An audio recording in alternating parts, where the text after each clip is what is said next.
My sister Mary was always a troublemaker. Years ago, she ran away with my husband Todd, leaving behind her son, Matt, who only had 6 months to live due to a serious illness. I haven't seen Mary or Todd for 15 years, until now. They stood right in front of me, and seeing them brought back so many painful memories. Todd laughed as Mary talked about Matt like everything was fine. Their attitude made me sick. Just as I was about to confront them, I heard Matt's voice behind me. "Mom, it's time to go." I turned and saw him, grown up and competent in a suit. Mary and Todd's expressions changed when they recognized him. "I'm Gemma, 40 years old, and I work in an office. I raised Matt, my nephew, after Mary abandoned him. I've cared for him for 15 years, and he's turned into a wonderful young man I'm proud to call my son." It all started when I came home one evening to find little Matt waiting for me with a note. Mary had written that she was leaving with Todd. On the table were divorce papers. I tried calling them both, but they didn't answer. I was devastated to realize my husband had run off with my sister, leaving me and Matt behind. Matt asked, "Where did Mommy go?" I hugged him tightly, heartbroken for the innocent boy. Mary had always worked hard as a single mom after her own divorce, but when Matt was 5, she came to my house, exhausted and in tears. She told me he was seriously ill and might not live more than 6 months. She couldn't care for him anymore.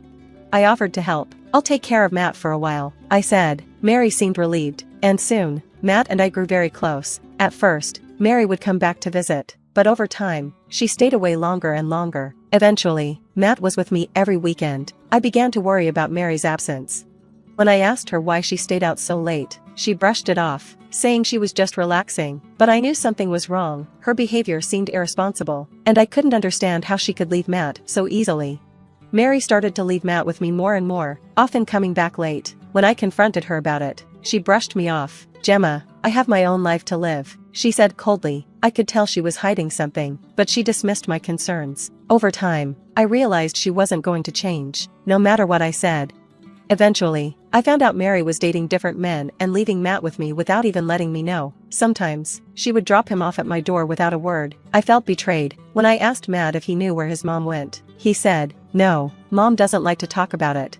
Then, one day, Mary left without saying anything at all. She abandoned Matt with me, and I never saw her again until today. I was left alone to care for Matt. While she disappeared with Todd, I was furious and hurt, but I couldn't let Matt see that. He looked so scared. Kneeling down to meet his eyes, I said gently, "Matt, your mom might not be coming back for a while." "Why not?" he asked, his voice trembling. I struggled to find the right words. "Your mom had to go far away, but you have me. I'll always be here for you, okay?" Matt hesitated, then nodded with a small, uncertain smile.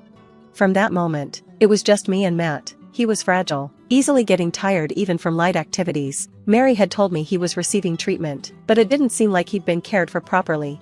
Worried about his health, I took him to the hospital for a checkup. That's when I learned the truth about his condition. Reflecting on his past, I remembered how Mary had only fed him things like jelly and bananas. When I asked if that was enough, she'd snapped, "It's all he eats, so don't give him anything else." The doctors explained that Matt's diet was severely lacking in nutrition. From that point on, I began learning about proper nutrition to help Matt get stronger. Every morning, I made nourishing soups filled with vegetables to ensure he got the nutrients he needed. At first, it was hard for him to eat much, but over time, he got better at finishing his meals. "Good job, Matt. You're eating more than before." "Thank you, I'm trying my best," he said with a shy smile.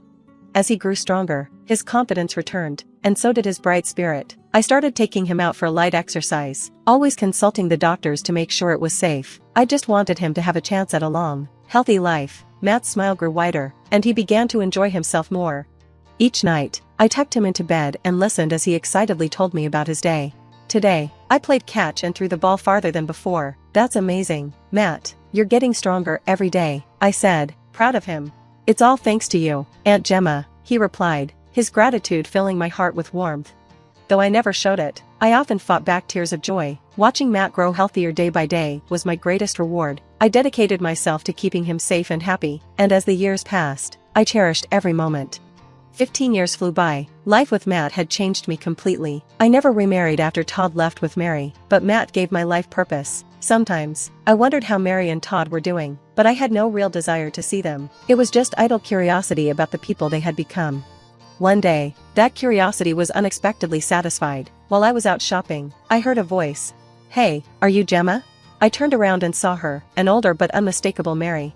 "Mary, it's really you," I said, my voice stiff with shock.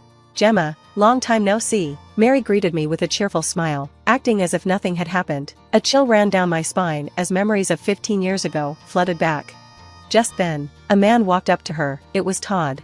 "Hey, what's going on?" "Wait, is that Gemma?" he said, grinning. "Wow, Gemma, you've aged quite a bit, haven't you?"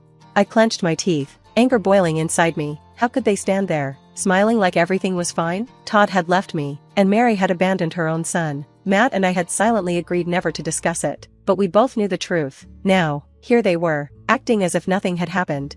"What do you think you're doing?" I demanded, letting my anger show. Mary laughed, brushing it off. "Oh, come on, Gemma, aren't you glad you got to spend time with Matt?" I was speechless at her audacity. Seeing my disgust, she just smirked. "Don't be so mad, let bygones be bygones." I struggled to stay composed. These two had no remorse for what they'd done. "And that brat of yours, how's he doing?" Mary asked casually, while Todd laughed beside her. "Don't listen to her," I thought. "Matt's not some dying kid anymore." Todd's grin widened. "Still single, Gemma? Did you miss your chance?" "Mary and I are still madly in love." I didn't respond, refusing to give them the satisfaction of seeing me upset. "Are you still bitter about being left? You can't even ask for alimony or child support, can you?" Mary added smugly. I felt a strange sense of satisfaction in keeping calm. They weren't going to get a reaction from me. "Well," Mary continued, "Matt may have been a failed experiment, but our daughter is perfectly healthy." That word, daughter, caught my attention. I turned to Todd. "You have a daughter?" "She just turned 14. He replied proudly. "She's the cutest thing ever." But Mary's face had changed. Her earlier confidence was gone. I sensed there was more to this story. "So, you got pregnant after you left, huh?" I asked, watching Mary's expression harden further. She looked uncomfortable, and Todd quickly jumped in. "Of course she's mine. She was born a year after we started living together." Mary flinched at his words, her nervous expression betraying her. Something wasn't adding up. I kept my distance as Todd stepped closer, trying to assert his confidence. "Well, that's questionable, Todd," I said. "Mary was meeting all kinds of people while leaving Matt with me."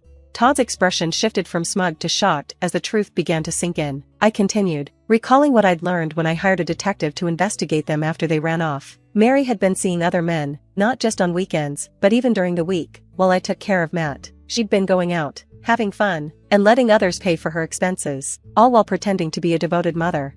"No way," Todd muttered, his face pale. "We spent weekends together. How could she have had time to meet other men during the weekdays, Todd, while you were at work? She was out enjoying herself," I explained. Todd looked at Mary, stunned. "You told me you were exhausted from working for Matt's sake." Mary stayed silent, avoiding his gaze. Todd's voice grew more strained. "Then why did you marry me? Was I just convenient?" Mary didn't answer, clearly hoping the conversation would end. "Let me guess," I added calmly. "Todd was the most financially stable out of all the men, wasn't he?" Mary's eyes widened in panic, and she shouted, "Stop it." Todd stared at her, anger and disbelief written all over his face. "Is that true? Was I just your ATM?" Mary's face turned red with embarrassment, and she didn't respond. "I even have recordings," I said, "of conversations with your friends where you called Todd your ATM." Mary froze, realizing the depth of her secrets that I had uncovered.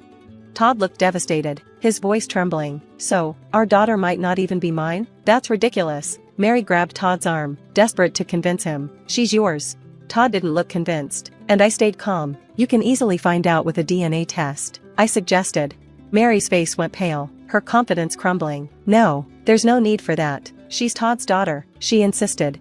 But it didn't matter to me. Mary's protests were meaningless, and Todd's trust in her was shattered. I was here for one reason, to stand up for Matt after how cruelly they had treated him. "Whatever you two decide to do is your business," I said firmly, "but remember, I've raised Matt with love and care, and that will never change." Mary and Todd looked defeated as I turned to leave. Just then, I heard Matt's voice behind me. "Mom, are you ready to go?" I turned and smiled. "Oh, I'm sorry to keep you waiting, Matt." "It's okay, let's go," he said, walking over to me. Mary and Todd stared at him in disbelief, struggling to recognize the confident young man standing before them. "Wait, is that Matt?" Mary asked, her voice trembling as she pointed at him. Matt stood tall in a sharp suit, healthy and strong, nothing like the frail child Mary had abandoned. "Yes, this is Matt," I said proudly. "He's 20 now and thriving." Matt's calm, steady voice followed mine. "I remember everything, even though I was young. I know who you two are, my biological mother and her lover." Todd looked horrified as he tried to process Matt's composed but cutting words. "But, weren't you supposed to be really sick?" I thought you only had 6 months to live, Todd stammered. No, I interjected, Matt was never sick. That 6-month story was something Mary made up. After she left, I took Matt to the hospital, where the doctors diagnosed him with malnutrition, not any life-threatening illness. All he needed was proper food and care. Mary's face turned bright red with embarrassment. I tried, but he was such a picky eater, she muttered weakly. Todd's expression twisted with disgust. Matt eats well now, I said. He's healthy, strong, and even played sports in high school, Matt added, and I'm studying to become a doctor, so no other kids have to go through what I did. Mary and Todd gasped, shocked by how far Matt had come. I had no idea. Todd mumbled. And there's no need for Mary to insult him anymore or call him names, I said, shooting Mary a pointed look. Mary glanced away, ashamed. If she had raised Matt, he never would have reached this point. She opened her mouth to speak, but Todd cut her off. I want a divorce, he said bluntly. Mary's eyes widened in panic. What? No, you can't be serious, she cried, clinging to his arm, but Todd's expression stayed firm. After learning how you neglected Matt and lied to me, I can't stay with you. Mary's voice grew frantic. It's all a misunderstanding. Gemma twisted the truth, but Todd shook his head. You treated me like an ATM, and now I see the truth. Mary tried to deny it, but Todd was done. I'm finished, he said coldly. He turned to me, his face filled with regret. Gemma, I can never make up for what I've done, but I'm truly sorry. He bowed his head in apology. I felt nothing. The anger and betrayal I once harbored had long since faded, replaced by the love and joy of raising Matt. I've moved on, Todd. Matt and I have our own lives now, I said firmly. With that, I turned back to Matt. Let's go, Matt. Yeah, let's go, he replied. As we started to walk away, Mary's voice called out, trembling. Matt, I'm so sorry. I regret leaving you all this time, she said, tears in her eyes as she stepped closer. Matt turned to her, but held up his hand to stop her.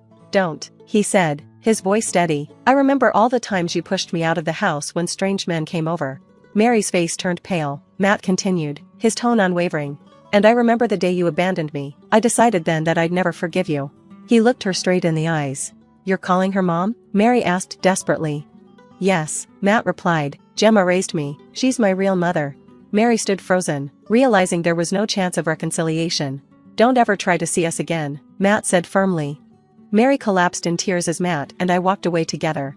Later, I heard that Todd had a DNA test done and found out the daughter wasn't his. He sued Mary for damages, filed for divorce, and left her for good. Mary tried to retaliate by spreading rumors about him, but it only backfired, leaving her with nothing. I eventually blocked all her messages and cut ties completely. Matt, meanwhile, thrived. He grew into a wonderful man, got engaged to his girlfriend, and made me so proud. We continued living together, cherishing our time as mother and son. On his 20th birthday, I took him out to a nice restaurant to celebrate. Let's make a toast to adulthood, I said, raising my glass. Cheers, Matt replied, clinking his glass with mine. In that moment, I felt truly happy, knowing I'd made the right choices for Matt. This, right here, was everything I had ever wanted.